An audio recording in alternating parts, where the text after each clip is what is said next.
আল মেরাউ বিল কুরআনে কুফরুন, কোরআনের এক কথাকে আর এক কথার বিরুদ্ধে দাঁড় করালে কাফের হয়ে যায়। হ্যাঁ, এমন হয় যে কোরআনের এক জায়গায় আল্লাহ একটা শব্দকে আবিদানি করতে ব্যবহার করেছে, এই শব্দটাকেই আবার অন্য আয়াতে পারিভাষিক করতে ব্যবহার করেছে। আবিদানি করত আর পারিভাষিক করত তো এক নয়। যেমন ধরেন নূর একটা শব্দ আছে, নূর, কোরআনের ভাষায় একটা শব্দ আছে নূর। নূর শব্দের আবিদানি করতে হলো আলো। আলো, এই যে বাতির আলো, দিনের আলো, সূর্যের আলো, চন্দ্রের আলো, তারকার আলো, এগুলিকে কোরআনের ভাষায় আবিদানি করতে নূর বলা হয়। কিন্তু অন্য আয়াতে আল্লাহ নূর শব্দকে আলো অর্থে নয়, হেদায়েত অর্থে ব্যবহার করেছে। যেমন এক আয়াতে আল্লাহ বলেন, আলাম তারাউ কাইফা খালাকাল্লাহু সাবআ সামাওয়াতিন তিবাকা ওয়া জাআলাল কামারা ফীহিন্না নূরাও ওয়া জাআলাশ শামসা সিরাজা। তোমরা কি গবেষণার মন নিয়ে আকাশের দিকে তাকাতে পারো না? তোমরা কি গভীরভাবে লক্ষ্য করতে পারো না কেমন? সূরা নূর নাজিল করার পরে আল্লাহ যখন বলে দিলেন যারা নবীর বিবির চরিত্র পবিত্র, যারা নবীর চরিত্রের বিরুদ্ধে কুৎসা উঠিয়েছে, এদেরকে 80টা করে বেত্রাঘাত করুন। মিস্তাকেও 80 বেত্রাঘাত করা হইল, ইবনে সুলুলকেও 80 বেত্রাঘাত করা হইল। ইবনে সুলুল বেত খাইয়াও নবীর বিরুদ্ধে কুৎসা রটনা ছাড়ল না, আর মিস্তা বেত খাওয়ার পরে তওবা করে আল্লাহর কাছেও মাফ চাইলেন, নবীর বিবির কাছেও মাফ চাইলেন। বুঝা থাকতে বলেন তো, কে সংশোধন হলো আর কে সংশোধন হলো না? মুনাফিকটা সংশোধন হইল না, খাঁটি মুমিন যিনি সাহাবী ছিলেন মিস্তা, তিনি সংশোধন হয়ে গেলেন। কিন্তু আবু বকরের মনে মিস্তার প্রতি রাগ তার হইয়া গেল। তুই বেটা সংসার চালাস আমার পয়সা দিয়ে, মনে আছে কথা? আমার মেয়ের বিরুদ্ধে মুনাফিকে বদনাম রটাইতেই পারে, তুই কেমনে অংশগ্রহণ করলি? ঠিক আছে, তুই তওবা করছস, তোরে আল্লাহ মাফ করছে, আমিও মাফ করছি, ভালো কথা। কিন্তু তোরে দান খয়রাত করা আমার জন্য ওয়াজিব ছিল না। আমার মনে দুঃখ আছে, আমি এখন থেকে আর তোরে দান খয়রাত করবো না। আবু বকরের এই রাগটা 3 স্তরের কত নম্বরে পড়ে? 2 নম্বরে। তোমার সংসার চলে না, তাই বলে আমার উৎপাদন দিয়ে তোমার সংসার চালানি আমার উপর ওয়াজিব না। এটা ছিল তোমার প্রতি আমার দয়া। এই দয়া করা না করা আমার ইচ্ছা, করলেও গুনাহ নাই, না করলেও গুনাহ নাই, আমি আর দয়া করবো না এখন থেকে। হযরত উলামায়ে কেরাম, মুহতারাম হাজিরিন, দূর দূরান্ত থেকে আগত সর্বস্তরের মুসলমান ভাইয়েরা, আমার যতদূর মনে পড়ে অতীতেও এই মাহফিলে অথবা নারায়ণগঞ্জের আর কোনো মাহফিলে আমি আপনাদেরকে বলেছি যে মানুষের মনের মধ্যে এমনিতেই কতগুলি কুস্বভাবের জন্ম হয়। যেমন ভাবে কৃষকের ক্ষেতে আগাছা ফলাতে হয় না, এমনিই জন্ম, তেমনি ভাবে মানুষের মনের মধ্যেও কতগুলি কুস্বভাব চেষ্টা করে জন্মাতে হয় না, এমনিতেই জন্ম হয়। এই কুস্বভাবগুলি এত বড় মারাত্মক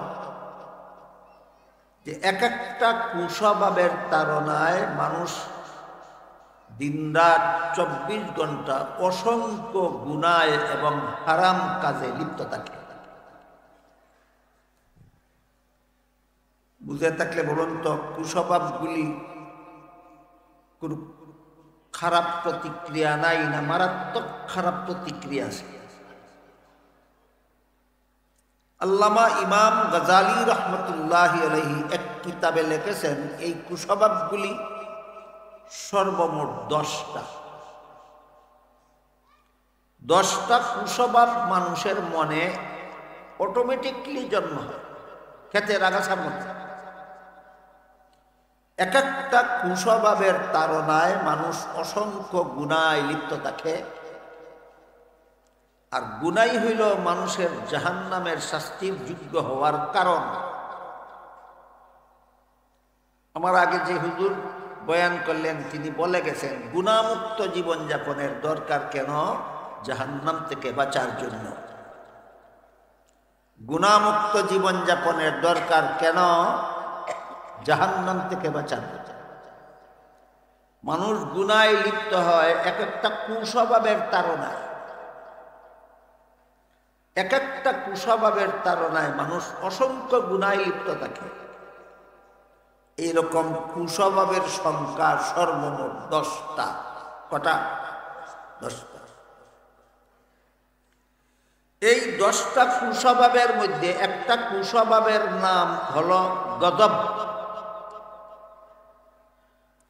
গজব শব্দের বাংলা অর্থ হইল রাগ। গজব শব্দের বাংলা অর্থ রাগ। অনেক সময় একজন আরেকজনকে বদদুয়া দিতে গিয়া বলে অমুকের উপর আল্লাহর গজব করুক। এই গজব করুক এর অর্থ হইল আল্লাহ তার উপর রাগান্বিত হোক। আল্লাহ তার উপর রাগান্বিত হইলে তার আর বিপদের শেষ থাকবে না। বদদুয়া দেওয়ার একটা সিস্টেম। এই যে গজব মানুষের কুস্বভাবগুলির মধ্যে একটা কুস্বভাবের নাম, এর বাংলা অর্থ হইল রাগ। রাগ কাকে বলে? আপনার অপছন্দনীয় কোনো কথা যদি কেউ বলে, আপনার অপছন্দের কোনো কাজ যদি কেউ করে, তাহলে তার বিরুদ্ধে আপনার অন্তরে যে উত্তেজনার সৃষ্টি হয় মনের মধ্যে, এই উত্তেজনাটার নাম হইল গজব বা রাগ। নিজের পছন্দের বিপরীতে কোনো কথা কেউ বললে, কেউ নিজের অপছন্দের কাজ করলে তার বিরুদ্ধে মনের মধ্যে যে উত্তেজনা সৃষ্টি হয়, এটার নাম আরবিতে গজব, বাংলায় রাগ। এই রাগ 3 প্রকারের আছে। এক প্রকারের রাগ ওয়াজিব, এক প্রকারের রাগ জায়েজ, করলেও দোষ নাই, না করলেও দোষ নাই। আর এক প্রকারের রাগ হারাম। প্রকারগুলি যারা জানে না, তারা জীবনভর অন্যদের উপর নিজের রাগের চরিতার্থ ঘটায়, কিন্তু কোনো আলেমদেরকে যখন ওয়াজিব রাগে রাগান্বিত হতে দেখে, তখন বলে আপনারাই বলেন রাগ হারাম, আপনি নিজে কেন রাগলেন? এটা হয়তো মূর্খতার ফসল, আর না হয় চক্রান্ত ছাড়া আর কিছু। এমন কেন হয় যে এই মূর্খ জানে না রাগ যে 3 প্রকার। এক প্রকার রাগ করা ওয়াজিব, এই রাগ না করা গুনাহ। যেই রাগ না করা গুনাহ এমন রাগ হইল ওয়াজিব। যেই রাগ করা গুনাহ, এই রাগ হইল হারাম। আরেক প্রকার রাগ আছে করলেও গুনাহ নাই, না করলেও গুনাহ নাই। এই রাগটার বিধান কি? জায়েজ। এর বিধান কি? জায়েজ। এবার আমরা একটা একটা করে বোঝার চেষ্টা করব। ইমাম গাজালি লিখেছেন আত্মার 10টা কুস্বভাবের মধ্যে এই রাগ হইল একটা কুস্বভাব। এই কুস্বভাব, যত রকমের কুস্বভাব মানুষের মনের মধ্যে জন্ম হয়, এই কুস্বভাবগুলির থেকে আত্মাকে, মনকে পবিত্র করার নাম, পরিষ্কার করার নাম তাজকিয়ায়ে নফস। তাজকিয়ায়ে নফসের বাংলা অর্থ হইল আত্মার পবিত্রতা, আত্মাকে পবিত্রকরণ। যে রাগের কারণে মানুষ গুনায় লিপ্ত হয়, জুলুম অত্যাচার করে, জাহান্নামে যেতে বাধ্য হয়, এই রাগ পবিত্র জিনিস না হারাম? এই হারাম জিনিসটা থেকে মনকে পরিষ্কার করতে হয়, পবিত্র করতে হয়। এরকম আরো 9টা আছে। এই 9টা বা 10টা কুস্বভাব থেকে যেহেতু মনকে পরিষ্কার করার নাম তাজকিয়ায়ে নফস, আত্মাকে পবিত্র করা, এই জন্য এই জাতীয় আলোচনা যে অনুষ্ঠানে হয়, এমন অনুষ্ঠানকেই ইসলাহি মাহফিল বলা। দেখলাম ওনাদের বিজ্ঞাপনে ইসলাহি মাহফিল লেখা, এই জন্য আলোচনাটা শুরু করলাম। ইসলাহের অর্থ হইল সংশোধন। এখানে যে কোনো সংশোধন উদ্দেশ্য নয়, এখানে আত্মার সংশোধন উদ্দেশ্য। ইসলাহি মাহফিলে অন্য কিছুর সংশোধনের ব্যবস্থা দেওয়া হয় না, আত্মার সংশোধনের ব্যবস্থা দেওয়া হয়? আত্মার সংশোধন। আত্মার কুস্বভাবগুলি হলো আত্মার ভ্রান্তি। এই ভ্রান্তিগুলির থেকে আত্মাকে সংশোধন করার ব্যবস্থা যেহেতু এই মাহফিলে দেওয়া হয়, এই জন্য এইসব মাহফিলকে ইসলাহি মাহফিল বলা হয়। আত্মা সংশোধনের ব্যবস্থামূলক মাহফিল। আত্মার যে 10টা কুস্বভাব আছে, এর মধ্যে সবগুলি কুস্বভাব থেকে আত্মাকে পবিত্র না করলে গুনায় লিপ্ত করে রাখবেই আপনার কুস্বভাব আপনাকে মরণ পর্যন্ত। 10টা কুস্বভাবের প্রত্যেকটা কুস্বভাব থেকে আত্মাটাকে পবিত্র না করলে আত্মা আপনাকে মরণ পর্যন্ত অসংখ্য গুনায় লিপ্ত করে রাখবেই। আমার কথা বুঝে থাকতে বলুন তো, আমাদের সমাজে এমন মানুষ আছে কি যে মরণ পর্যন্ত কোনো না কোনো গুনায় লিপ্ত থাকে? একজনে বলছেন আছে, আর বাকিদের জানা নাই। মরণ পর্যন্ত অগণিত গুনায় লিপ্ত থাকে। কেন? এই কুস্বভাবের তাড়নায়। কিসের তাড়নায়? কুস্বভাবের তাড়না। তো গুনাহ করতে করতে মরলে জাহান্নামের শাস্তির যোগ্য হয়ে পড়ে। তাই জাহান্নাম থেকে বাঁচতে হইলে গুনাহমুক্ত জীবনযাপন করতে হয়। আর গুনাহমুক্ত জীবনযাপনের বিকল্প নাই আত্মাকে কুস্বভাব থেকে পবিত্রকরণ ছাড়া। আত্মাকে কুস্বভাব থেকে মুক্তকরণ ছাড়া গুনাহমুক্ত জীবনযাপনের বিকল্প আর কোনো পথ নাই। এই কুস্বভাবগুলির মধ্যে একটা কুস্বভাবের নাম গজব, যাকে বাংলায় বলে রাগ। রাগ 3 প্রকার। এক প্রকার রাগ না করলে গুনাহ হয়, এটার বিধান হইল এটা ওয়াজিব। আরেক প্রকার রাগ করলে গুনাহ হয়, এটার বিধান হইল এটা হারাম।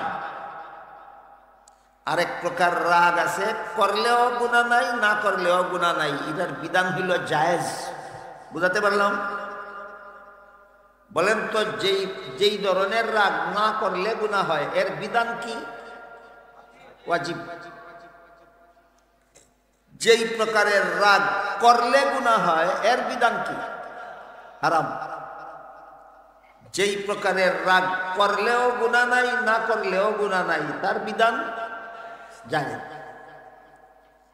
এবার আমরা একটা একটা করে বোঝার চেষ্টা করি।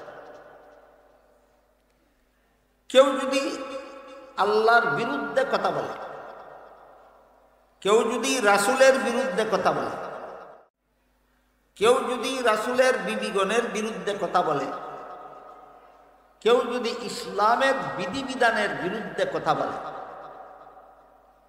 তখন ঈমান থাকলে রাগ করা ওয়াজিব। ঈমান না থাকলে রাগ আসবে না। ঈমান থাকলে রাগ আসবে, ঈমান না থাকলে রাগ আসবে না। আল্লাহকে গালি দিলে যে মুসলমানের রাগ আসে না, রাসূলকে গালি দিলে যার রাগ আসে না, রাসূলের বিবিগণকে গালি দিলে যার রাগ আসে না, ইসলামের বিধানের বিরুদ্ধে কথা বললে যার রাগ আসে না, তার ঈমান হলো ওই বিচির মতো। বিচি বুঝেন? কাঁঠালের বিচি, আমের বিচি আছে না? তার ঈমান হলো ওই বিচির মতো যার অঙ্কুর গজাবার যোগ্যতা নষ্ট হয়ে গেছে। অঙ্কুর গজাবার যোগ্যতা নষ্ট হয়ে গেছে। আমের বিচিকে কেউ কেউ আমের আটি বলেন, আমের বিচিকে কেউ কেউ আমের বড়া বলেন। আপনারা কি বলেন? আমের আটি। আমের আটির ভিতরে তার বিচিটা যদি তাজা থাকে তাহলে রোপণ করলে চারা গজায় কিনা? আর আমের বিচি রোপণ করলেন, একদিন গেল, 2 দিন গেল, সপ্তাহ গেল, মাস গেল, বছর গেল, যদি চারা গজায় না, তাহলে প্রমাণ হলো বিচি তাজা আছে না পচা। ঠিক তেমনি ভাবে আল্লাহর বিরুদ্ধে কটূক্তি করলে যার রাগ আসে না, এর ঈমান পচা। রাসূলের বিরুদ্ধে কটূক্তি করলে যার রাগ আসে না, তার ঈমান পচে গেছে, তার খবরও নেই। রাসূলের বিবিগণের বিরুদ্ধে কটূক্তি করলে যার রাগ আসে না, তার মুখে মুসলমান হওয়ার দাবি আছে, অন্তরের ঈমান পচে গেছে। ইসলামের বিধানের বিরুদ্ধে বিশুদ্ধার করলে যার রাগ আসে না, তার মুখে মুসলমান হওয়ার দাবি আছে, কিন্তু অন্তরের ঈমান পচে গেছে। আমাদের বর্তমান সমাজের অবস্থা যারা তারা বলুন তো, আল্লাহর বিরুদ্ধে কটূক্তিকারী কেউ আছে কি বাংলাদেশে? আল্লাহর নাকি জবানের ঠিক নাই? তোর বাপের জবানের ঠিক আছে? আল্লাহর জবানের ঠিক নাই, তোর বাপের জবানের ঠিক আছে? আল্লাহ নাকি একবার এক কথা বলে, আরেকবার আরেক কথা বলে? বলেন তো, 30 পারা কোরআন আল্লাহর কালাম কিনা? কালাম শব্দের অর্থ কথা। কালাম শব্দের অর্থ, তাহলে 30 পারা কোরআন কার কথা? আল্লাহর কথা। হাদিস শরীফে রাসূল করিম সাল্লাল্লাহু আলাইহি ওয়াসাল্লাম বলেন, আল মেরাউ বিল কুরআনে কুফরুন। আল্লাহর একটা কথাকে আরেকটা কথার বিরুদ্ধে দাঁড় করানো কুফর। কেউ যদি আল্লাহর একটা কথাকে আরেকটা কথার বিরুদ্ধে দাঁড় করায়, কেউ যদি বলে আল্লাহর অমুক কথায় আর তমুক কথায় মিল নাই, সে কাফের। সমাধান কি আজকে নতুন খুঁজতে হবে? যে নবীর কাছে আল্লাহ কুরআন নাযিল করেছিলেন সেই নবী সমাধানও দিয়ে গেছেন।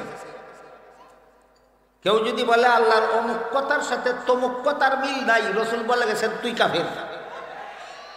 তুই আল্লাহর এক কথার সাথে আরেক কথার মিল নাই বললেও যদি কোনো নামধারী মুসলমানের রাগ আসে না, তার ঈমান আমের বিচির মতো ফসে গেছে। এমত অবস্থায় রাগ আসা হারাম। রাগ আসা যায় না ওয়াজিব? আমি কি আপনাদের বুঝাতে পারলাম রাগ কোন সময় ওয়াজিব? আল্লাহর কোন কথাকে স্ববিরোধী বললে কাফির হয়ে গেল।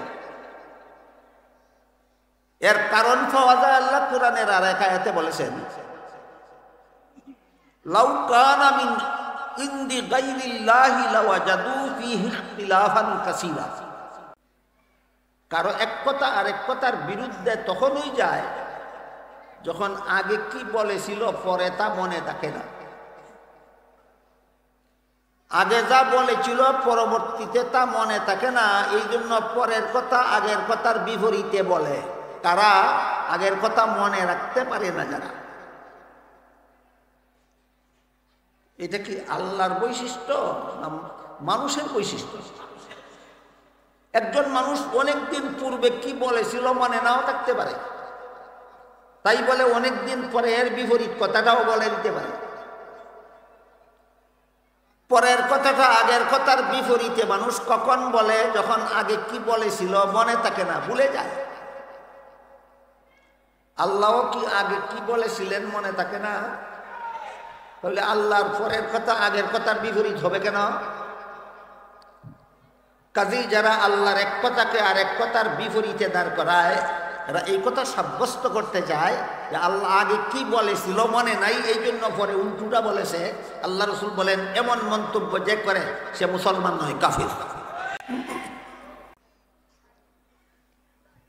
আল মেরাউ বিল কুরআনে কুফরুন, কোরআনের এক কথাকে আর এক কথার বিরুদ্ধে দাঁড় করালে কাফের হয়ে যাবে। হ্যাঁ, এমন হয় যে কোরআনের এক জায়গায় আল্লাহ একটা শব্দকে আবিধানি করতে ব্যবহার করেছে, এই শব্দটাকেই আবার অন্য আয়াতে পারিভাষিক করতে ব্যবহার করেছে। আবিধানি করত আর পারিভাষিক করত তো এক নয়। যেমন ধরেন নূর একটা শব্দ আছে, নূর কোরআনের ভাষায় একটা শব্দ আছে নূর। নূর শব্দের আবিধানি করতে হলো আলো। আলো, এই যে বাতির আলো, দিনের আলো, সূর্যের আলো, চন্দ্রের আলো, তারকার আলো, এগুলিকে কোরআনের ভাষায় আবিধানি করতে নূর বলা হয়। কিন্তু অন্য আয়াতে আল্লাহ নূর শব্দকে আলো অর্থে নয়, হেদায়েত অর্থে ব্যবহার করেছে। যেমন এক আয়াতে আল্লাহ বলেন, আলাম তারাউ কাইফা খালাকাল্লাহু সাবআ সামাওয়াতিন তিবাকা ওয়া জাআলাল কামারা ফীহিন্না নূরান ওয়া জাআলাশ শামসা সিরাজা। তোমরা কি গবেষণার মন নিয়ে আকাশের দিকে তাকাতে পারো না? তোমরা কি গভীরভাবে লক্ষ্য করতে পারো না কেমন ভাবে আল্লাহ স্তরে স্তরে 7টি আসমান সৃষ্টি করে, 7টি মহাশূন্য সৃষ্টি করে, এর মধ্যে নিম্নতম মহাশূন্যে চন্দ্রকে আলো স্বরূপ আর সূর্যকে বাতি স্বরূপ স্থাপন করেছেন। আকাশের চন্দ্রকে আল্লাহ বাতি বলেননি, বাতির আলো বলেছেন। সূর্যকে বলেছেন বাতি আর চন্দ্রকে বলেছেন আলো। বুঝে থাকতে বলুন তো, সূর্যকে আল্লাহ আলো বলেছেন না বাতি বলেছেন? আর চন্দ্রকে বাতি বলেছেন না আলো বলেছেন? আধুনিক বিজ্ঞান সম্পর্কে যাদের একটু মোটামুটি ধারণা আছে তারা খুব পরিষ্কারভাবে বুঝতে পারবেন যে আল্লাহর এই কথাটা বিজ্ঞান সম্মত না বিজ্ঞান বিরোধী। আধুনিক বিজ্ঞানীরা বলেন চন্দ্রের নিজস্ব কোনো আলো নাই, সূর্যের আলোতে আলোকিত হয়। সূর্যের নিজস্ব আলো আছে, এই সূর্যের আলো পৃথিবীর মাটি পর্যন্ত পৌঁছে। কাজেই সূর্যকে আল্লাহ আলো বলেননি, বাতি বলেছেন, আর চন্দ্রকে আলো বলেছেন। এখানে নূর শব্দকে আল্লাহ আবিধানি করতে বলেছেন আলো। নূর শব্দটাকে আল্লাহ আবিধানি করতে ব্যবহার করেছেন। চন্দ্রকে যে আল্লাহ নূর বলেছেন, এখানে নূর শব্দ কোন অর্থে আবিধানি করতে, নূর শব্দের আবিধানি করতে হইল আলো। আরেক আয়াতে আল্লাহ পাক রব্বুল আলামিন বলেন, আল্লাহু নূরুস সামাওয়াতি ওয়াল আরদ। আল্লাহ আসমান জমিনের নূর। এখানে নূর শব্দকে আল্লাহ আবিধানি করতে ব্যবহার করেননি, এখানে নূর শব্দকে আল্লাহ পারিভাষিক করতে ব্যবহার করেছেন। তাহলে আল্লাহু নূরুস সামাওয়াতি ওয়াল আরদ আয়াতের মর্ম কি দাঁড়ালো? আসমান জমিনের সমস্ত বাসিন্দাদের সঠিক পথ দেখাবার দিশারি হলেন আল্লাহ। আসমান জমিনের সমস্ত বাসিন্দাদের হেদায়েতের মালিক আল্লাহ। এখানে নূর শব্দকে হেদায়েত অর্থে ব্যবহার করা হয়েছে।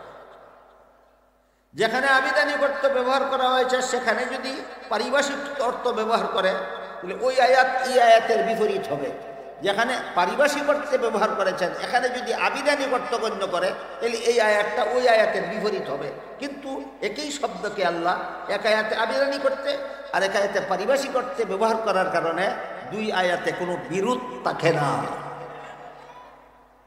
কাজেই যারা এইগুলি বুঝে না, আল্লাহ কোন শব্দকে কোন আয়াতে আবিধানিক করতে ব্যবহার করলেন, কোন শব্দকে কোন আয়াতে পারিভাষিক করতে ব্যবহার করলেন, যে সমস্ত গণ্ড মূর্খরা এগুলি বোঝার যোগ্যতা রাখে না, এরা আল্লাহর এক কথাকে আর এক কথার বিরুদ্ধে দেখতে পায়। আল্লাহর এক কথাকে আর এক কথার বিরুদ্ধে কারা দেখতে পায়? যারা অন্ধ। বুঝাতে পারলাম আপনাদেরকে বিষয়টা?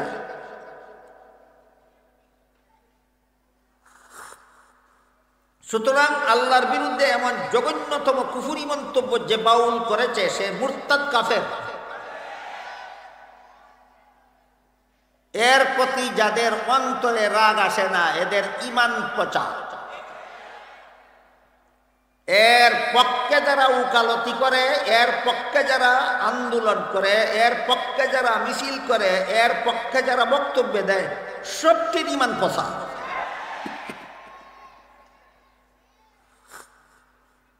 এক দলের নেতা বক্তব্য দিছে বাউলদের বিরুদ্ধে ব্যবস্থা নেওয়া উচিত হয়। এই মুরতাদ বাউলদের বিরুদ্ধে ব্যবস্থা নেওয়া উচিত হয়নি, আন্দোলন করা উচিত হয়নি। যে নেতা এমন মন্তব্য দিয়েছে বাউলের পক্ষে, মুরতাদ বাউলের পক্ষে, সে তো আগের থেকেই বেঈমান। বলেন বাউলের পক্ষ নিয়ে বেঈমান হয়েছে না পুরাতন বেঈমান? কেমনে বুঝলেন? সে আরো আগেই বলে রেখেছে আমি শরিয়া আইনে বিশ্বাসী নই। দেখি আজকে নতুন বলছে না আরো আগেই কেছে শরিয়া আইন মানে আল্লাহর বিধান। যে পরিষ্কার ভাষায় বলে আমি আল্লাহর বিধানে বিশ্বাসী নই, সে তখনকার কাফির। নতুন ভাবে কাফির হইল না, এটা পুরাতন কাফির। এটা তো পুরাতন কাফির।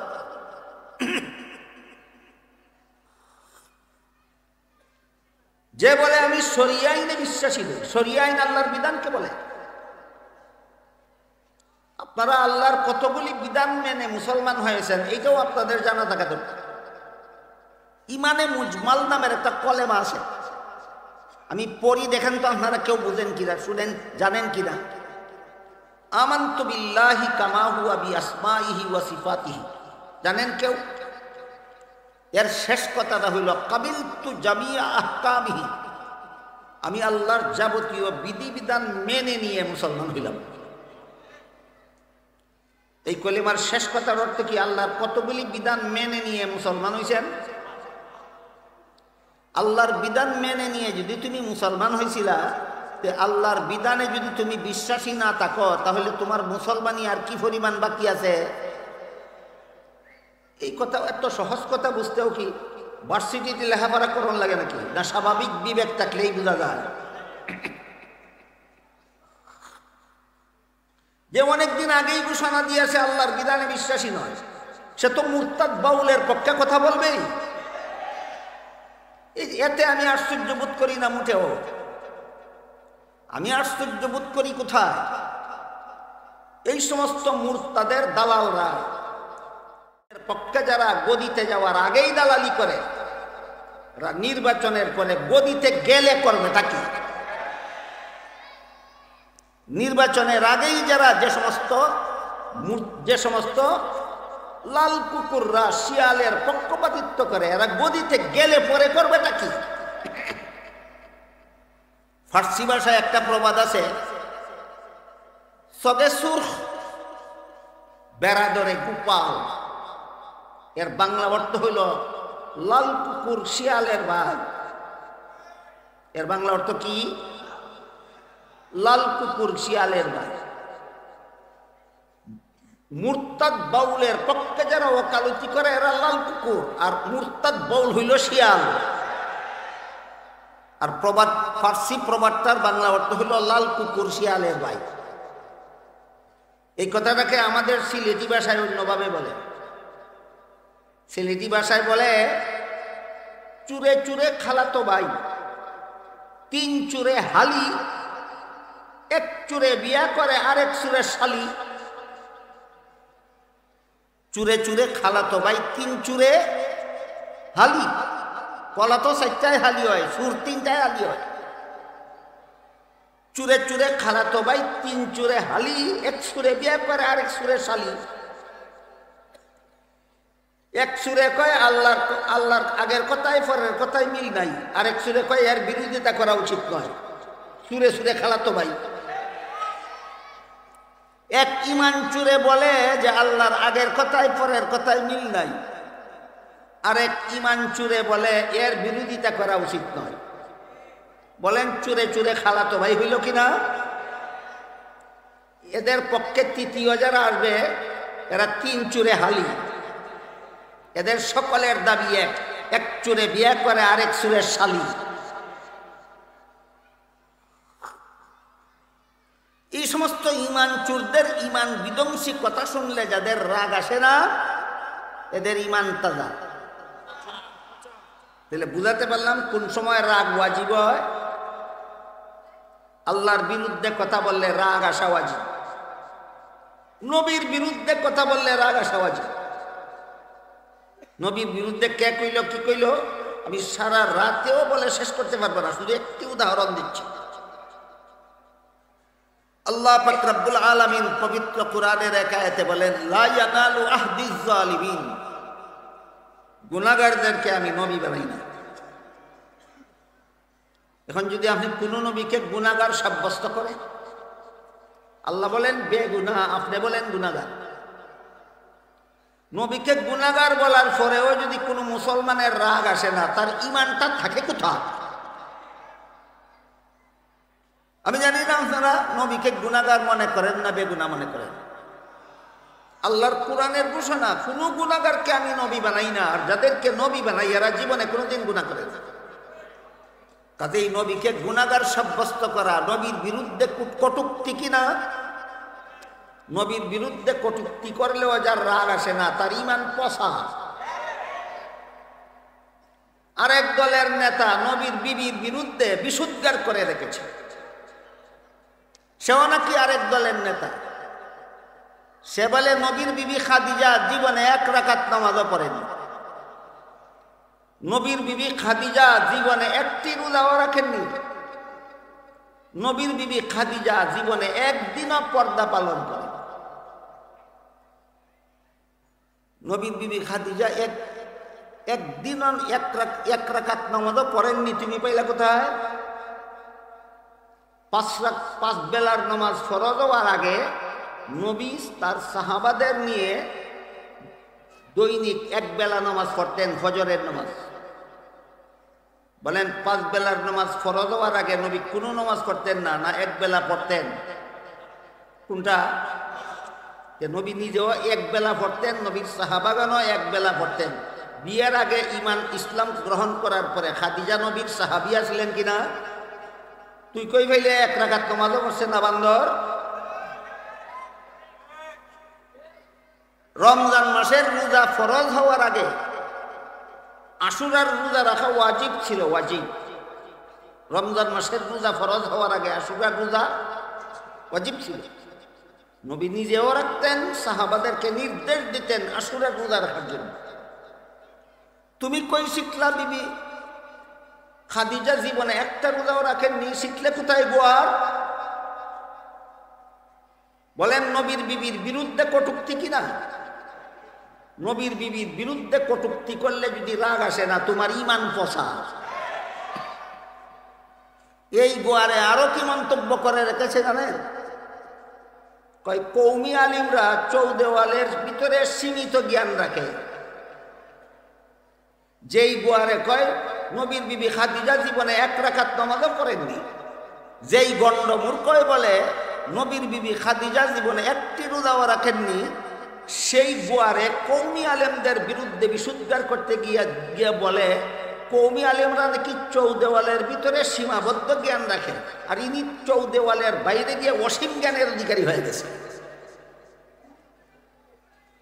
অসীম জ্ঞানের অধিকারী হয়ে আরো অনেক দিন আগে বলে রেখেছে এই নেতা, যেই নেতা নবীর বিবির বিরুদ্ধে বিশুদ্ধার করেছে,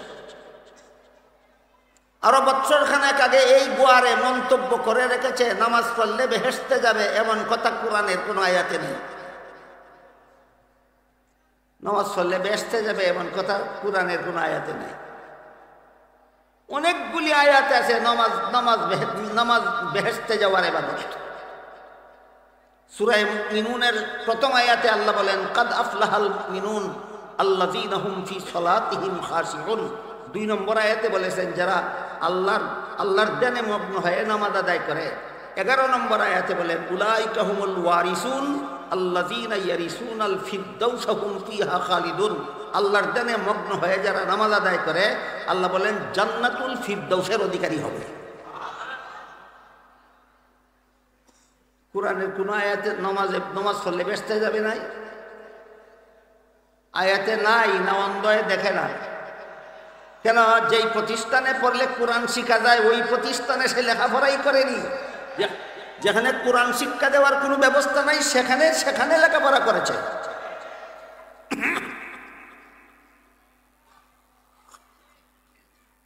কৌমি আলেমরা চৌদেওয়ালের সীমাবদ্ধ জ্ঞানের কারণে এরা বলে নামাজ পড়লে জান্নাতে যাওয়া যাবে। আর তিনি একজন মহাজ্ঞানী অসীম জ্ঞানের অধিকারী, তিনি এমন কোন আয়াত কোরআনে খুঁজে পান না। আমি অনেকগুলি আয়াত খুঁজে বের করে এক মিডিয়াতে বলে দিয়েছি। আমার কথা বুঝে থাকলে বলুন তো, নামাজ পড়লে জান্নাতে যাওয়া যাবে এমন আয়াত কোরআনে নাই না আছে সে দেখে না? তোমারে কে কইছে কোরআন নিয়ে মন্তব্য করতে? না গালে না ভাবা অঙ্গ হারা চুলকাতে যাও কেন? এই ধরনের কোরআন বিরোধী কথা, ইসলাম বিরোধী কথা, ধর্মহীন কথা, নবীর বিবির বিরুদ্ধে বিশুদ্ধারমূলক কথা বলার পরেও যদি কোনো মুসলমানের রাগ আসে না, তার ঈমান পচা।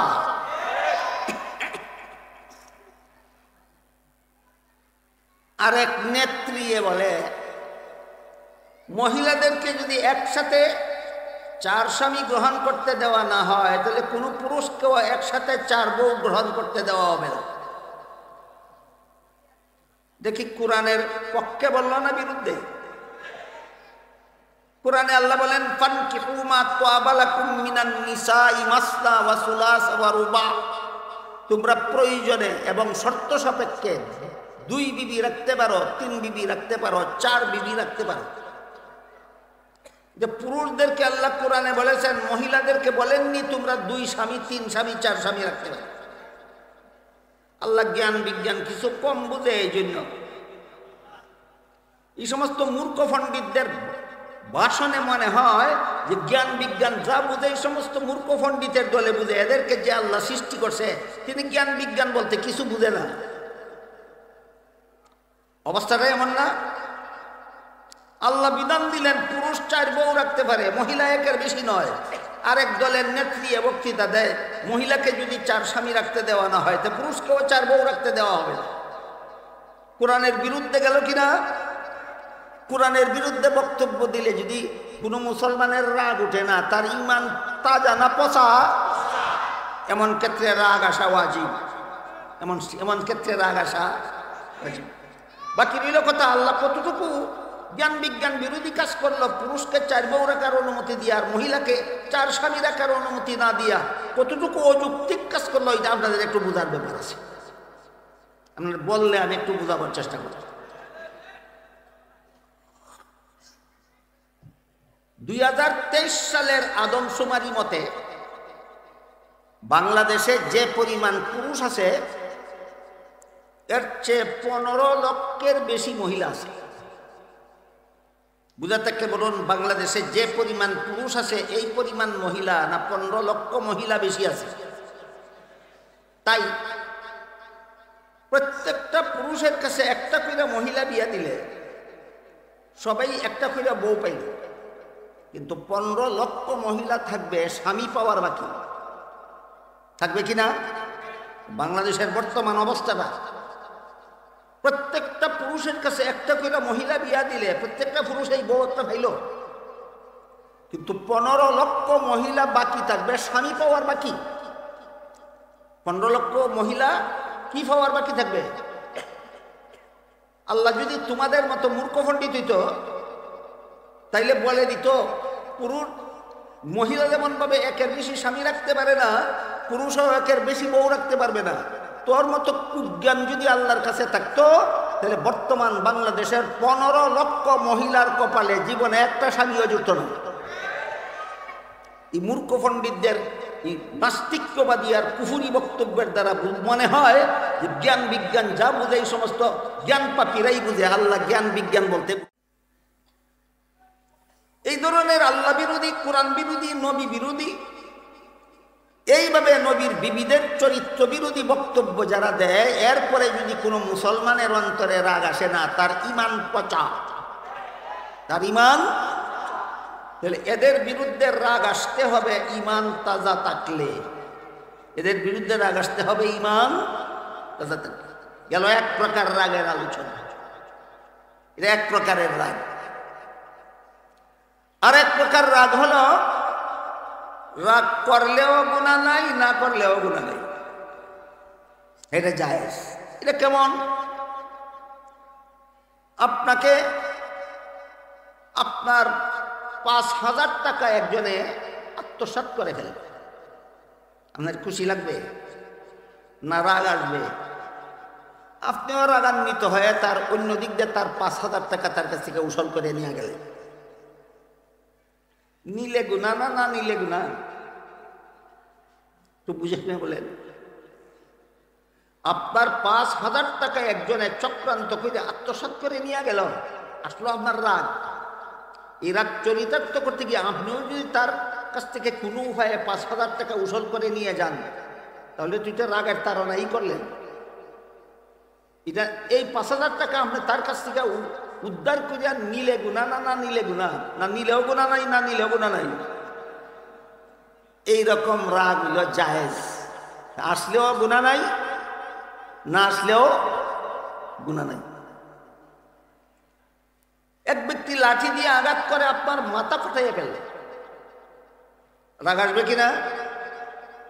আপনি যদি আদালতে তার বিরুদ্ধে মামলা করেন, আদালত যদি তার বিরুদ্ধে শাস্তিমূলক ব্যবস্থা গ্রহণ করে, আপনার রাগ চরিতার্থ করলেন। এই ব্যবস্থা নিলেও আমাদের গুনাহ নাই, না নিলেও গুনাহ নাই। সুতরাং আঘাতকারীর বিরুদ্ধে সমপরিমাণ প্রতিশোধমূলক ব্যবস্থা যে রাগের দ্বারা হয়, এই রাগ জায়েজ, এই রাগ জায়েজ। কিন্তু আপনার যে পরিমাণ সম্পদ আত্মসাৎ করেছিল, আপনি যদি এর চেয়ে বেশি পরিমাণ সম্পদ তার কাছ থেকে উদ্ধার করে নিয়ে যান, ওইটাও তো রাগের তাড়নায়। অতিরিক্তটা হারাম, অতিরিক্তটা হারাম। আপনাকে বাজারে এক লোকে ধাক্কা মেরেছিল, আপনি তাকে তার নাকে ঘুষি মেরে নাক ফাটিয়ে দিলেন। বাজারের ভিড়ের মধ্যে ধাক্কা নাক ফাটাবার মতো হয় না একটু স্বাভাবিক রকমেরই হয়? এর প্রতিশোধ নিতে গিয়ে আপনি এমন ঘুষি মারলেন, তার নাক ছিঁড়ে ফেললেন। বলুন, সে আপনাকে যে পরিমাণ আঘাত করেছিল, আপনি সেই পরিমাণ করেছেন না অতিরিক্ত? যে পরিমাণ রাগের কারণে প্রতিশোধ অতিরিক্ত নেওয়া হয়, ওই রাগটা হারাম, ওই রাগটা হারাম। এই হারাম পর্যায়ের রাগ যদি কোনো মুসলমানের অন্তরে থাকে, এটা হলো 10টা কুস্বভাবের একটা। মনে আছে কথা? শুরুতেই বলেছিলাম, মানুষের মনের মধ্যে কতগুলি কুস্বভাব অটোমেটিকলি জন্ম হয়, তা ফলাতে হয়, জন্মাতে হয় না এমনিতেই জন্মে। এর মধ্যে এইগুলি সর্বমোট 10টা, এর মধ্যে একটার নাম হইল রাগ। কোন স্তরের রাগটা? এই কুস্বভাব, ওই 3য় নম্বরের রাগটা হইল কুস্বভাব। প্রতিশোধ নিতে গিয়া যদি আপনি কারোর উপর জুলুম করেন, এই জুলুম করার মতো রাগটা হইল হারাম, জুলুম করার মতো রাগটা হইল হারাম। এবার বলেন, কোন আলেম যদি আল্লাহর বিরুদ্ধে কটূক্তিকারীর বিরুদ্ধে রাগান্বিত হয়, নবীর বিরুদ্ধে কটূক্তি করার কারণে রাগান্বিত হয়, নবীর বিবির বিরুদ্ধে কটূক্তি করার কারণে যদি কোনো আলেম রাগান্বিত হয়, আল্লাহর কথার বিরুদ্ধে কটূক্তি করার কারণে যদি কোনো আলেম রাগান্বিত হয়, তাহলে প্রশ্ন করার অধিকার আছে। আপনারাই বলেন রাগ হারাম, আপনি নিজেই কেন রাগ করেন? এটা একটা দান্দালি ছাড়া আর কিছু নয়, ইত্রামি ছাড়া আর কিছু নয়। বেটা মৌলবী যেই রাগ করছে এটা হারাম না, এটা ওয়াজিব। আর তুই যে রাগ করছো সেটা ওয়াজিব নয়, হারাম। এই যে 3য় প্রকারের রাগ, রাগ হারাম, এইটা হলো মানুষের এমন একটা কুস্বভাব যে স্বভাব থেকে আত্মাকে পবিত্র করা ফরজ। যে কুস্বভাব থেকে আত্মাকে পবিত্র করা ফরজ। এবার আমি আর যদি কয়েক মিনিট আপনারা ধৈর্যের সাথে শুনেন, হারাম রাগ থেকে আত্মাকে পবিত্র করার পদ্ধতিটা বলে দেন। হারাম রাগ থেকে মনকে পবিত্র না করলে কি হবে? সবসময় মানুষের উপর জুলুম অত্যাচার করবে। বলুন তো আপনারা যে সমাজে বাস করেন, এই সমাজের কেউ সদা সর্বদাই অপরের উপর অন্যায়, অবিচার, জুলুম অত্যাচার করে কিনা? কোন কুস্বভাবের ফসল? হারাম রাগের ফসল। কোন কুস্বভাবের ফসল? হারাম রাগের ফসল। তুমি যতই নামাজ পড়ো, যতই রোজা রাখো, অন্যায়ভাবে যদি মানুষের উপর জুলুম অত্যাচার নির্যাতন করো, অন্যায়ভাবে যদি মানুষকে কষ্ট দাও, অন্যায়ভাবে যদি মানুষের সম্পদ হরণ করো, অন্যায়ভাবে যদি মানুষের বিরুদ্ধে মিথ্যা মামলা করে হয়রানি করো, যত নামাজ পড়ো, যত রোজা রাখো, যত ইবাদত করো, যত বন্দেগী করো, একটাও তোমাকে জাহান্নাম থেকে বাঁচাতে পারবে না। হারাম রাগ তোমার মতো নমাজি, আজি, গাজীকে জাহান্নামে না নিয়ে ছাড়বে না। আপনারা যে দেশে বাস করেন, এই দেশে এমন বুদ্ধিমান আছে কিনা যার সাথে কোনো মতেই পারে না তারে মিথ্যা মামলা দিয়ে হয়রানি করে? এরা কেতনা বড় বুদ্ধিমান, একবার শুনুন এরা কেতনা বড় বুদ্ধিমান। হাদিস শরীফে রাসূল করিম সাল্লাল্লাহু আলাইহি ওয়াসাল্লাম বলেন, যদি কেউ জেনে শুনে কারো বিরুদ্ধে মিথ্যা মামলা করে, যদি কেউ জেনে শুনে কারো বিরুদ্ধে মিথ্যা মামলা করে আর কৌশলে আদালত থেকে রায়টাও নিয়ে যায়, মামলাও করলো মিথ্যা আর এমন কৌশল অবলম্বন করলো যে কৌশলের কারণে আদালত তার পক্ষে রায় দিতে বাধ্য হয়, সে যেন মনে রাখে আদালতের রায় নেয়নি, সে জাহান্নামের সার্টিফিকেট সংগ্রহ করেছে। সুতরাং যারা জেনে শুনে কারো বিরুদ্ধে মিথ্যা মামলা করে তাকে ভোগান্তিতে ফেলে, হয়রানিতে ফেলে, রাসূল ১৫০০ বছর আগে বলে গেছেন এদের দুনিয়াতেই জাহান্নামের সার্টিফিকেট হাসিল হয়ে গেছে। তোমার নামাজ তোমাকে জাহান্নাম থেকে বাঁচাতে পারবে না, তোমার ইবাদত বন্দেগী তোমাকে জাহান্নাম থেকে বাঁচাতে পারবে না। মিথ্যা মামলা দিয়ে যে সমস্ত নিরীহ মানুষকে হয়রানি করেছ, এই হয়রানি তোমাকে জাহান্নামে নিয়ে যাওয়ার জন্য যথেষ্ট হবে।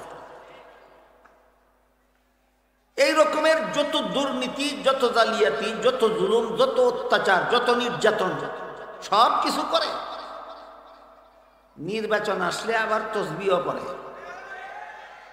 নির্বাচন আসলে তসবিহ। নির্বাচনের আগে তসবিহ পড়া এটা আরেকটা বাটপারি। আপনারা অনেক সরল মুসলমান, এই কথা বলি বুঝেন না। সারা বৎসর আল্লাহ বিল্লাহর নাম নাই, নামাজ বন্দেগীর নাম নাই, হালাল হারামের নাম নাই, পর্দা পুশিদার নাম নাই।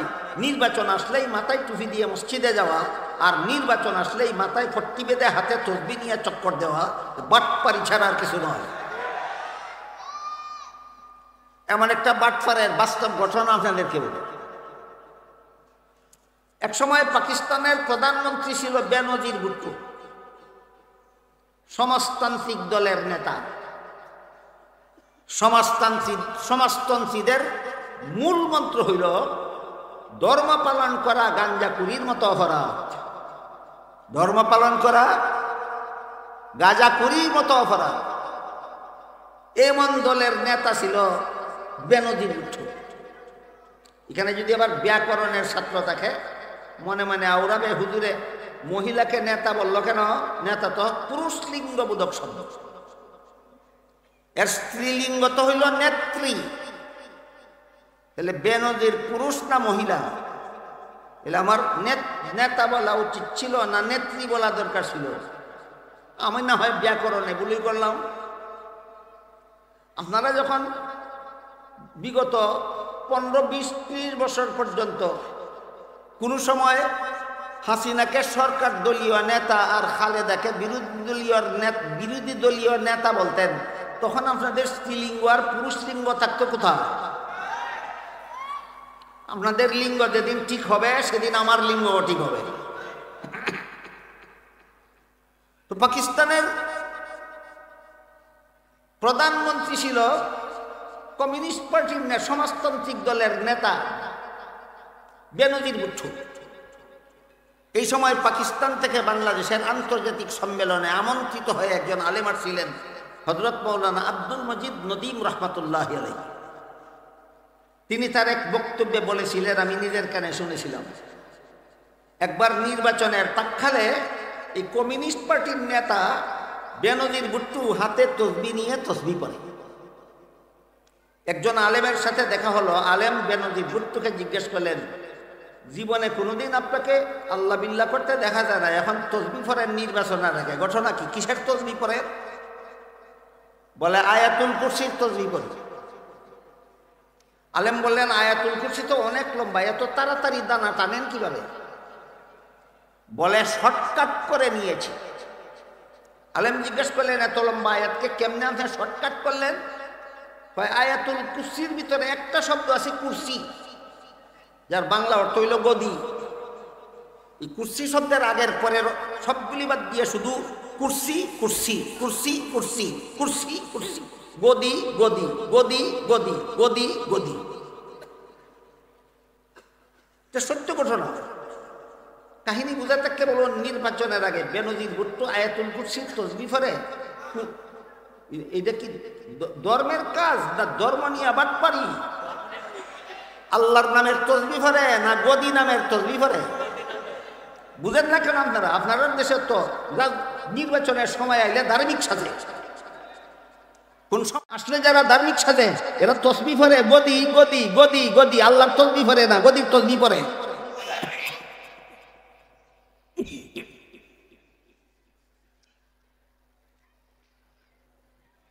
এবার মূল কথার দিকে ফিরে যায়।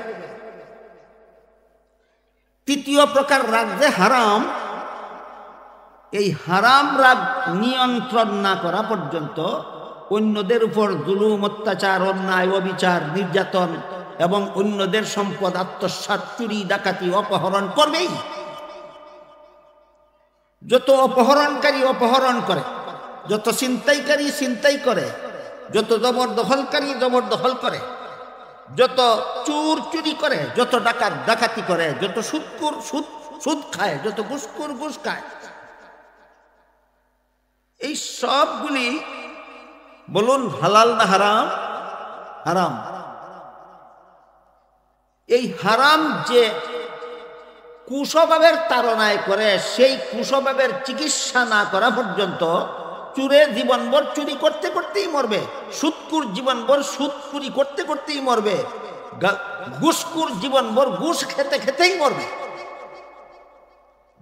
শুরুতেই বলেছিলাম আপনাদের দেশে এমন মুসলমান আছে কিনা যে গুনাহ করতে করতেই মরে। আমার কথাগুলি বুঝাতে কে বলুন, এটা কিসের প্রতিক্রিয়া? ওই কতগুলি কুস্বভাবের প্রতিক্রিয়া। যদি গুণামুক্ত অবস্থায় মরতে হয়, যে কুস্বভাবের তাড়নায় আমরা গুনায় লিপ্ত থাকি, সেই কুস্বভাবগুলির থেকে আত্মাকে পবিত্র করতে হয়। এটার নাম ইসলাহে নফস। এরকম আলোচনা সম্বলিত মাহফিলের নাম ইসলাহি মাহফিল। কাজেই যে রাগ হারাম, হারাম রাগের তাড়নায় মানুষ জুলুম অত্যাচার করে, নির্যাতন করে। হারাম রাগের তাড়নায় মানুষ নিরীহ মানুষের উপর জুলুম অত্যাচার করে, শুধু না মিথ্যা মামলা করে থাকে, জীবন ভর হয়। এই হারাম রাগের চিকিৎসা যতক্ষণ পর্যন্ত হবে না, এই কুস্বভাব থেকে যতক্ষণ পর্যন্ত অন্তরকে পবিত্র করা যাবে না, পরিষ্কার করা যাবে না, ততক্ষণ পর্যন্ত ফেরাউনের মতো জুলুম করতে করতেই মরব। ফেরাউন জুলুম ছেড়ে দিয়ে মরেছিল না জুলুম করতে করতেই মরেছিল? জুলুম করতে করতেই। তাহলে কি এই সমস্ত কুস্বভাব থেকে আত্মা পবিত্রকরণ ব্যবস্থার দরকার নাই? এবার হারাম রাগ নামের কুস্বভাবের থেকে আত্মা পবিত্রকরণ ব্যবস্থাটা বলে। হযরত আবু বকর সিদ্দিক রাদিয়াল্লাহু আনহুর মেয়ের নাম হযরত আয়েশা রাদিয়াল্লাহু আনহা। যেহেতু আয়েশা নবীর বিবি, তাই আবু বকর নবীর শ্বশুর। এটা তো আপনাদের জানা থাকার কথা। হযরত আবু বকর সিদ্দিক রাদিয়াল্লাহু আনহু নবীর শ্বশুর ছিলেন। আয়েশার মেয়ে, আবু বকরের মেয়ে আয়েশা নবীর বিবি ছিলেন। আপনাদের কি? হ্যাঁ, 2-4 জনে গেছে। আল্লাহ কোরআনে বলেন, আন-নাবিয়্যু আওলা বিল মুমিনিনা ওয়া আযওয়াজুহু উম্মাহাতুহুম। নবীর সমস্ত বিবিগণ, সমস্ত সারা দুনিয়ার সমস্ত মুমিন মুসলমানের মা। মা কথার ব্যাখ্যা কি?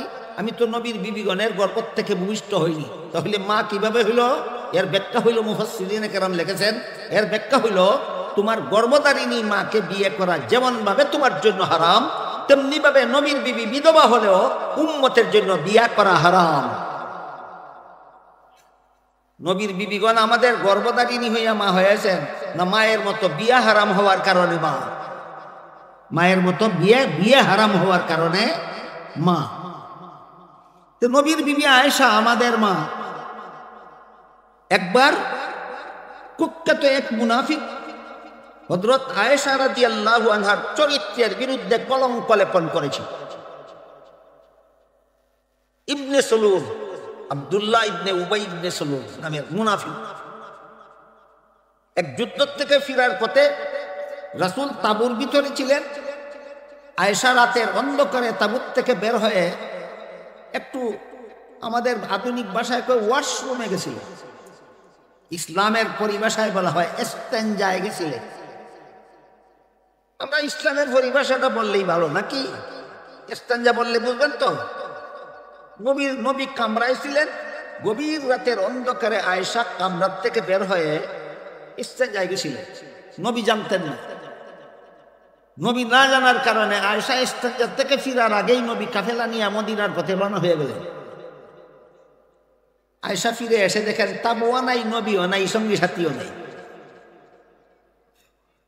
হযরত সফওয়ান ইবনে মুআত্তাল রাদিয়াল্লাহু আনহু নামের একজন সাহাবীকে আল্লাহ রাসূল পাহারাদার হিসেবে রেখে গেছিলেন, যে আমরা যাওয়ার পরে কেউ যদি ভুলবশত কোনো কিছু ফেলে যায় তাহলে তুমি সেটা নিয়ে আসবা।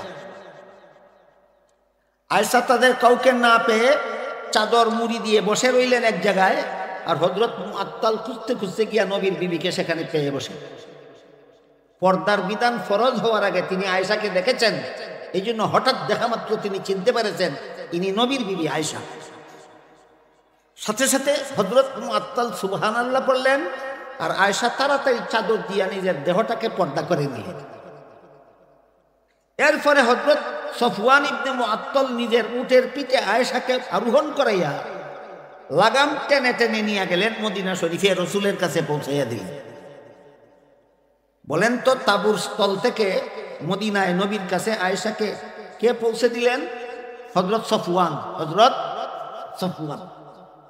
এই সুযোগে কুখ্যাত মুনাফিক আব্দুল্লাহ ইবনে উবাই ইবনে সুলুল সমাজে প্রচার করে দিল, সফওয়ানের সাথে যদি আয়েশার গোপন সম্পর্ক না থাকতো, নবীর সাথে না এসে একা একা আসলো কেন? দেখেন শয়তানেরা কেমন সুযোগের সন্ধানে থাকে। সেই মুনাফিক বর্তমান যুগে যারা নবীর বিবিদের বিরুদ্ধে কুৎসা রটায়, এই মুনাফিকদের মধ্যে আর সেই মুনাফিকদের মধ্যে মূলত কোনো পার্থক্য নয়। এই মুনাফিকের বদনাম রটানোর মধ্যে 2-1 সরল মুসলমানও লিপ্ত হয়ে গেছিলেন ঘটনা তদন্ত না করে। যে সমস্ত সরল মুসলমান তার অপপ্রচার বিশ্বাস করে এই অপপ্রচারে অংশগ্রহণ করেছিলেন, তাদের মধ্যে একজনের নাম ছিল মিস্তাহ। মিস্তাহ সম্পর্কে আবু বকরের আত্মীয় হইতেন, অত্যন্ত গরিব ছিলেন। সংসার চলত আবু বকরের আর্থিক সাহায্য সহযোগিতায়। মিস্তাহ নামক একজন সাহাবী, তিনিও মুনাফিকের অপপ্রচারণা বিশ্বাস করিয়া নিজেও অপপ্রচারণায় অংশগ্রহণ করেছিলেন নবীর বিবির বিরুদ্ধে। কিন্তু মিস্তাহ আবু বকরের আর্থিক সহযোগিতায় মিস্তার সংসার চলত, নেহায়াত গরিব ছিলেন। শেষ পর্যন্ত আল্লাহ সমস্ত ঘটনার গুমর ফাঁক করে দিয়ে সূরা নূর নাজিল করার পরে আল্লাহ যখন বলে দিলেন যারা নবীর বিবির চরিত্র পবিত্র, যারা নবীর চরিত্রের বিরুদ্ধে কুৎসা রটিয়েছে, এদেরকে 80টা করে বেত্রাঘাত করুন। মিস্তাকেও 80 বেত্রাঘাত করা হইল, ইবনে সুলুলকেও 80 বেত্রাঘাত করা হইল। ইবনে সুলুল বেত খাইয়াও নবীর বিরুদ্ধে কুৎসারটনা ছাড়ল না, আর মিস্তা বেত খাওয়ার পরে তওবা করে আল্লাহর কাছেও মাফ চাইলেন, নবীর বিবির কাছেও মাফ চাইলেন। বুঝা থাকতে বলেন তো কে সংশোধন হলো আর কে সংশোধন হলো না? মুনাফিকটা সংশোধন হইল না, খাঁটি মুমিন যিনি সাহাবী ছিলেন মিস্তা তিনি সংশোধন হয়ে গেলেন। কিন্তু আবু বকরের মনে মিস্তা, বুঝা থাকতে বলেন তো কে সংশোধন হলো আর কে সংশোধন হলো না? মুনাফিকটা সংশোধন হইল না, খাঁটি মুমিন যিনি সাহাবী ছিলেন মিস্তা তিনি সংশোধন হয়ে গেলেন। কিন্তু আবু বকরের মনে মিস্তার প্রতি রাগটা রইয়া গেল। তুই বেটা সংসার চালাস আমার পয়সা দিয়ে, মনে আছে কথা? আমার মেয়ের বিরুদ্ধে মুনাফিকের বদনাম রটাইতেই পারে, তুই কেমনে অংশগ্রহণ করলি? ঠিক আছে তুই তওবা করছস, তোরে আল্লাহ মাফ করছে, আমিও মাফ করছি, ভালো কথা। কিন্তু তোরে দান খয়রাত করা আমার জন্য ওয়াজিব ছিল না, আমার মনে দুঃখ আছে, আমি এখন থেকে আর তোরে দান খয়রাত করবো না। আবু বকরের এই রাগটা 3 স্তরের কত নম্বরে পড়ে? 2 নম্বরে। তোমার সংসার চলে না তাই বলে আমার উৎপাদন দিয়ে তোমার সংসার চালানি আমার উপর ওয়াজিব না, এটা ছিল তোমার প্রতি আমার দয়া। এই দয়া করা না করা আমার ইচ্ছা, করলেও গুনাহ নাই, না করলেও গুনাহ নাই, আমি আর দয়া করবো না এখন থেকে। হযরত আবু বকর সিদ্দিক রাদিয়াল্লাহু আনহু যখন মিস্তার প্রতি তার জায়েজ রাগটাকে চরিতার্থ করে গেলেন, তখন এর সংশোধনী ব্যবস্থা, এই যে হারাম রাগের চিকিৎসার ব্যবস্থা দিয়ে আল্লাহ পাক রব্বুল আলামিন সূরা নূরের 22 নম্বর আয়াত নাযিল, 22 নম্বর আয়াত নাযিল করে বলেন, আবু বকর তোমার রাগ করাটা জায়েজ আছে, কিন্তু এমন রাগ যদি তুমি চরিতার্থ করো তাহলে হারাম রাগের চিকিৎসা হবে না। হারাম রাগের চিকিৎসা হলো আলা তুহিব্বুনা আন ইয়াগফিরাল্লাহু লাকুম, এই 22 নম্বর আয়াতের একটা অংশ। এর মর্ম হলো মিস্তাই তোমার সাথে জীবনে একটা অপরাধ করছে, তুমি একবার চিন্তা করে দেখো তো আল্লাহর সাথে জীবনে কোনো অপরাধ করেছো কিনা? কি বলেন, আমরা কি কোনোদিন আল্লাহর সাথে কোনো অপরাধ করি? একটা দুইটা না, অগণিত। মিস্তা তোমার সাথে একটা অপরাধ করার কারণে যদি তুমি তার বিরুদ্ধে তোমার রাগ চরিতার্থ করো, আল্লাহর সাথে তোমার জীবনে যত অপরাধের সবগুলির অপরাধের রাগ যদি আল্লাহ তোমার উপরে চরিতার্থ করে তাহলে তো তুমি ধ্বংস হইয়া যাবা।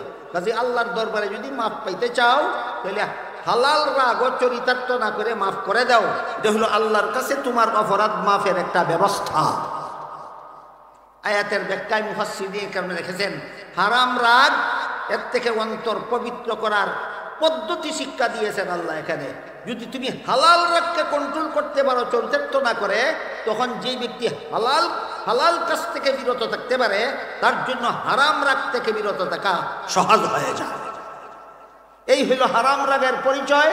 আর এমন হারাম রাগ থেকে আত্মাকে পবিত্র করার পদ্ধতি। আল্লাহ আপনাদের আমাদের সবাইকে এইভাবে সবগুলি কুস্বভাব চিনে সকল প্রকার কুস্বভাব থেকে আত্মাকে পবিত্র করে গুনাহমুক্ত জীবনযাপনের সৌভাগ্য দান করুন। সবাই বলুন আমিন। সুবহান রাব্বিকা রাব্বিল ইজ্জাতি আম্মা ইয়াসিফুনা ওয়া সালামুন আলাল মুরসালিন ওয়ালহামদুলিল্লাহি রাব্বিল আলামিন।